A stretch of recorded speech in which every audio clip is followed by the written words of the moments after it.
Alrighty, we are back with another video. It's been quite a bit of time since the last one came out. The markets are seeing some energy. It's very exciting, and I thought it was time to make another video. Again, it has been a long time since my last video, but what I have been doing is working every day for primarily sort of major layer one blockchains. It's been very interesting, been learning a lot, and that's been really good. And like I said, the energy in the market is very interesting right now. I had 7 projects reach out to me in the last week, and so that's a pretty clear indicator to me that the interest is coming back to crypto. We can all see it. And obviously, those of you who have watched videos on my YouTube channel in the past know that we like to get quite deep. We like to talk about what drives human behavior and things of that nature, kind of helping you understand the landscape so that you can kind of come up with your own, effective marketing campaigns. But today, we're going to get a lot more tactical than we usually do, and that is because there is a type of strategy that I don't see anybody using in the space, and it's a big opportunity. And so I'm going to lay it out to you. And the beauty about this strategy is that you don't need a lot of money to do it. And with that said, even if you do have a large budget, you should still use this. And you'll see why when I explain it to you. So, what this is basically a way to accelerate your growth in a very structured way. And it's using what we call in the Web 2 days a self-liquidating offer. So the way that it works is basically this. So let's put this here. Let's write offer, and let's just keep everything nice and tight. So SLO stands for self-liquidating offer, right? So what you do is you create an offer. So for example, if you are a layer one blockchain, you might create an offer that could be in the form of some kind of NFT that has some sort of utility. I don't know what the utility would be. It could be things like better transaction fees forever or for some extended period of time or what have you. There's got to be some benefit, right? So you could sell an NFT. Let's maybe put this here just as an example. So you have an offer. It could be an NFT. Again, if you're a layer one blockchain, it could also be something like a domain, like ENS domain, for example, for Ethereum. And of course, this is going to apply to gaming. It's going to apply to DeFi. It's going to apply to whatever type of crypto project that you have. But I'm just using the layer one as an example. The point is, you have to have an offer, meaning you have to have something that you can charge for today. Because the problem, and I've seen this firsthand in projects that I work in projects that I'm looking at, the problem in crypto when it comes to marketing, and this is also why I keep hearing in the crypto space that Web3 marketing is hard. It's not hard. It's the easiest thing in the world. It's not hard. It's expensive. There's a difference. Okay. The reason why it's expensive is because you have all these things that you're doing, building communities and running ads and creating, this kind of referral programs. And like, that's just the start of it, right?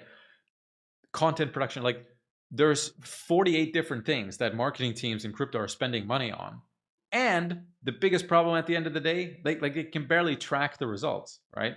If the outcome is something like people going to, a central exchange and buying your token, you can't track the outcome, right? You can't track the effectiveness of your campaign. So what this is going to allow you to do is track it, and it's also going to allow you to do, again, like the problem with all those things is you pump money into it, you can't see the result. So, and even if there is a result, like somebody purchasing your token, that money doesn't end up in your project where you can spend it, right? So that is the problem that we're solving for. How do we do that? Self-liquidating offer. So you create an offer. This is something you're going to be charging for today, right? It could be charged in stablecoin, could be charged in a native token. The point is you need the money today, right? So you're trading something today for like spendable cash, right?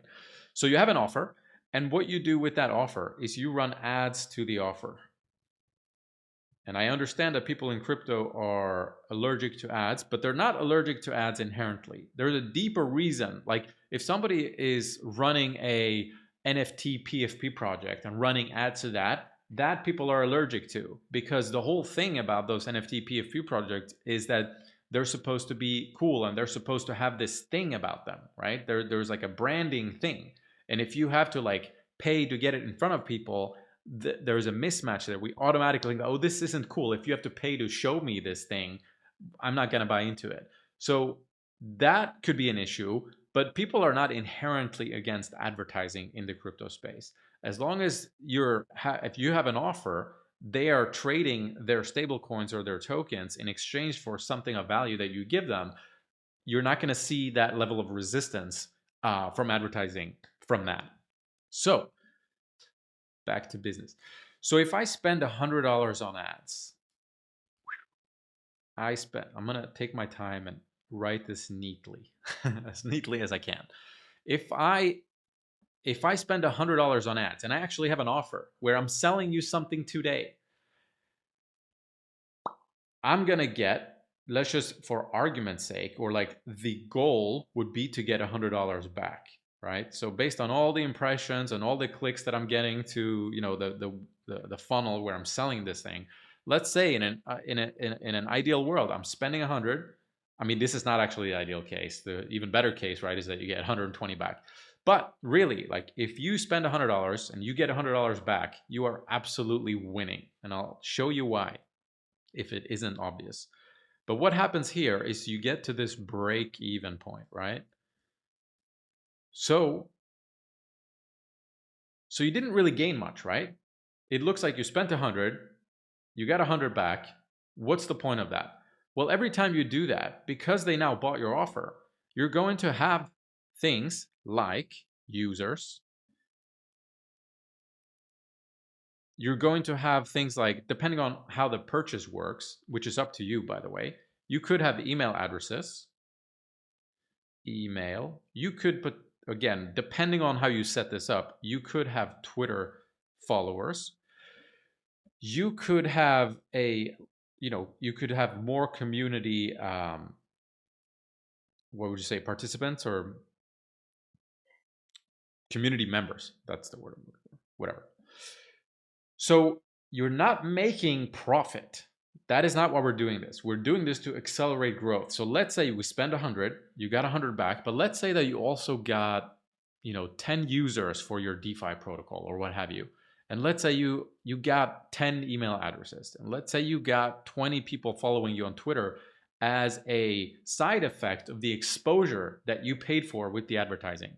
And let's say that you got 25 community members. You could say, people that joined your Discord and they're actually on board with, we talked about community before.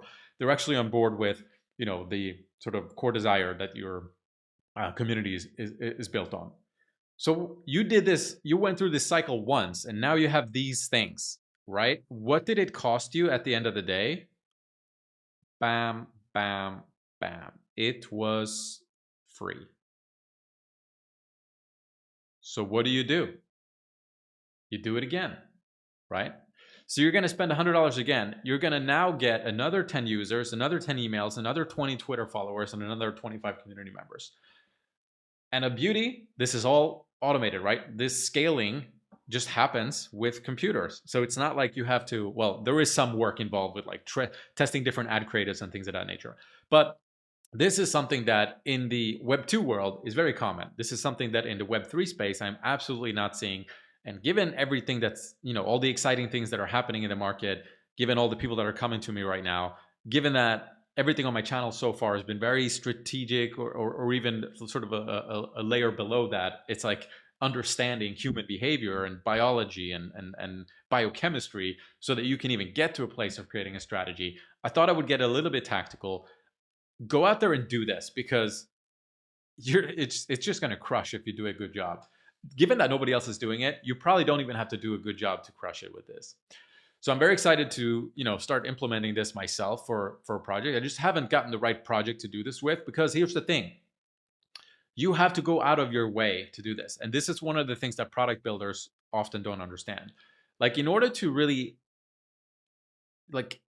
give the ammunition to your marketing team to do well, you're going to have to bake things into the product that make marketing possible and easy, right? So in this case, you might have like we said, a layer 1 blockchain, but you haven't created this NFT with utility, right? So you're going to now have to go out there and create this sort of additional product. It has to make sense. It has to offer value. It has to work in the grand scheme of things. But you have to now go out of your way to create this just so you can go and do this. Is it going to be worth it though? I mean, what do you think? Just look at these hypotheticals, right? They're hypothetical numbers, but they're really not. Like I've done this again. It's in the Web 2 space, but I did this and I generated 17,000 customers. And like that in like Web3 numbers where incentives are actually aligned is like 10x, right? So 17,000 customers means like 170,000 people like using your protocol and following you on Twitter. Like it's a totally different ballgame. So this is something to be taken seriously. I'm going to implement it. The question is where, but thought I would share that with you because the channel's been dead. Wanted to provide some value, wanted to get tactical. Looking forward to putting out more content for you guys. And it's good to be back.